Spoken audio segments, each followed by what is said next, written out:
even in Dayton, it can feel smaller than it is.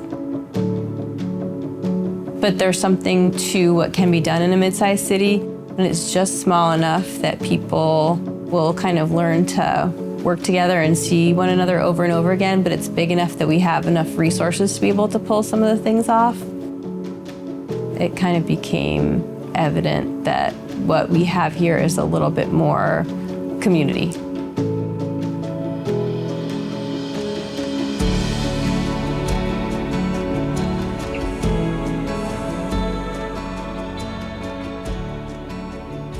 Dayton has been impacted by substance abuse very hard.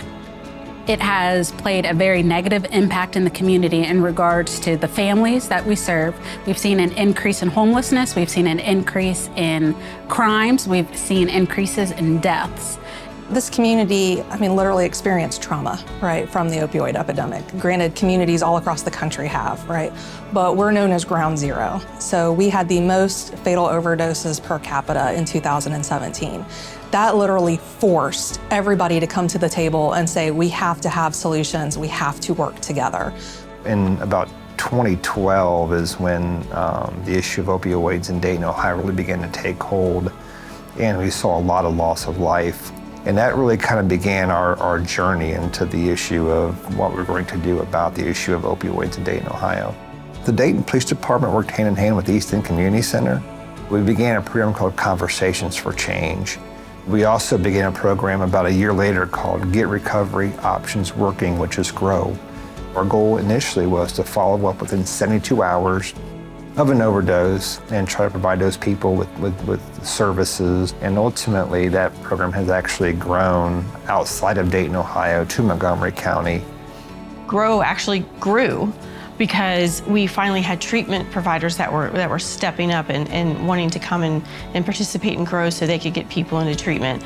There were other law enforcement, other police departments that were reaching out, like, could you bring GROW to our department? You know, we would like to do that. So it's the cross-county collaborations that continue to help us make these programs successful.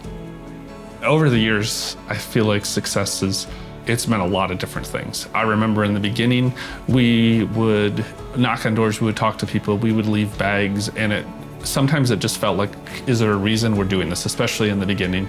And then people started calling.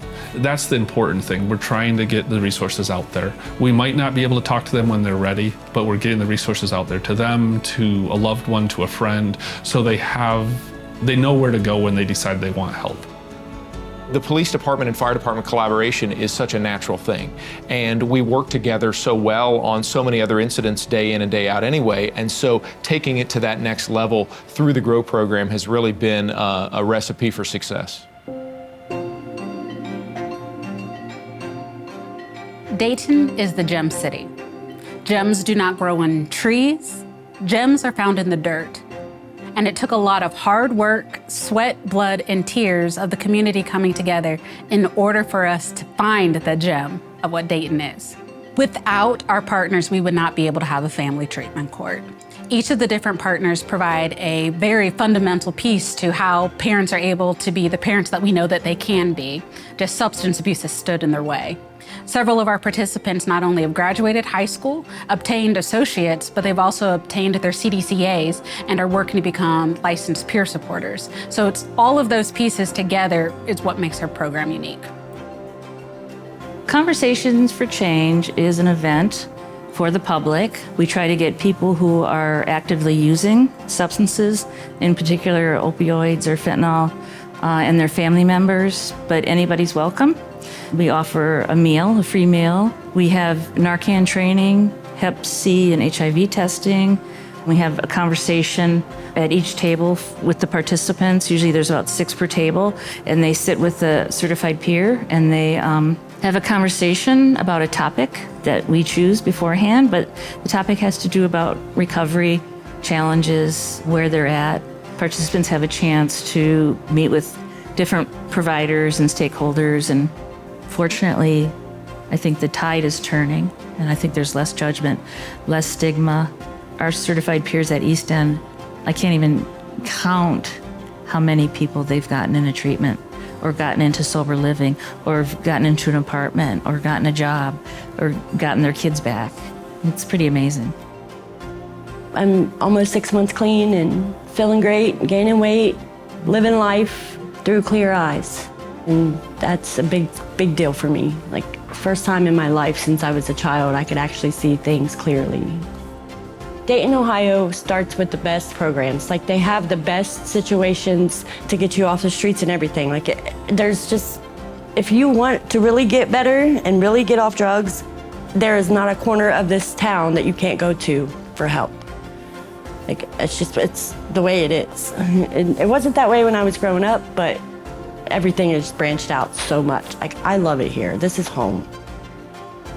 We just all do a really good job of talking to each other, of communicating. You know, I think it is very easy in this community. If I have a client emergency, there's 5 or 6 people that I know I can text them or give them a call, and they're gonna jump on board, whether it really falls within their scope or not, just to make sure this person lands safely where they need to be. And I think a big piece of that, one, is because we care, right? And if you're a person here in Montgomery County that needs some help, we're gonna help you. But you know, that makes it easier for my team when we're trying to send our people somewhere safe, right? Or we're trying to link them with services. We have to hold up our end of the bargain, right? When that service provider comes back to us a couple weeks later and is like, hey, can you help our client? You know, we have talked about for a long time the impacts of something like the GROW program and Conversation for Change, what it means to have law enforcement riding with a peer, riding with an EMT, riding with a social worker, being out in the community at events like Conversation for Change, Overdose Awareness Day, distributing Narcan. You know, you can't really measure what that does, but what I see when I interview people who are actively using is that they don't feel a ton of antagonism from Dayton police. Like, they will say things to me, when I'm in the city, I'm not so worried. The police may arrest me, I'm probably doing an illegal thing, it's nothing beyond the realm of expectation. I think the way that Dayton got to where it is today with addressing these issues and trying to really create a safer community and a healthier community are because of champions that we had at different places. And they were oftentimes people that were individuals in recovery, peer supporters, people that were impacted and had their lives really changed because of substance use and mental health, of course. And I think that those champions came together because we knew somebody had to do it. And lots of us stood up and said, yeah, okay, I'm on.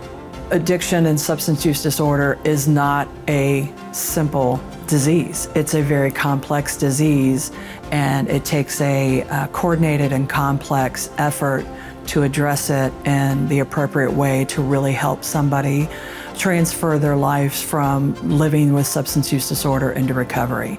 Recovery is absolutely not only stop using substances and then everything comes, back in line.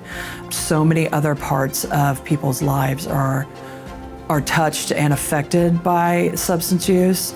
So we're really gathering a panel of experts to help people learn how to relive their lives in a healthy way.